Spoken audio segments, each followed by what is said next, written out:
Ош шаарында жакшы жаңылык туугандар, карагылачы. Мына көчөгө жаңыдан асфальт басылып атат. Буну билесиздер, мына Азия маркети, мына Башня дом.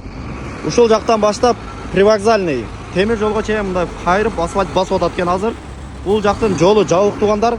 Мына жактан машиналар пробка болуп атат. Мына шаарга кире бериши пробка, ары жагы пробка. Азыр силерге себебин көргөзүп берейин ошонун. Бу жакта асфальт басылып атат.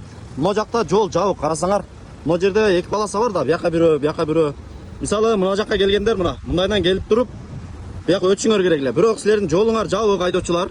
Силер ушул жолдун жабыктыгын көрүп туруп, мындай келип туруп, мына встречный полоса болот мына. Встречный полоса менен барып, жол асфальтка чейин жетип, кокуй асфальт басып аткан турбайбы деп анан зорот кылып, кайрадан кайтып келип, мындай пробкага кирип атасыңар. Эми бу жердеги пробка укмуш. Мына пробканы карагыла. Биягы болсо областойго жетти, аркадан ашайын эле деп калды. Мынаке. Карагыла пробканы. Ого. Аркага чейин эле пробка. Эми жигиттер, мына жакты тоскондон кийин өзүңөр билип эле мына жактан түз өтүп кете берсеңер болот да. Мындайдан встречный менен кирип, кайрадан бияка разворот кылып отурбай. Жол эрежесине жакшылап көңүл буруп койсоңуздар, муну деле жөн жайынан тоспосо керек деп түз эле айдашыңар керек да.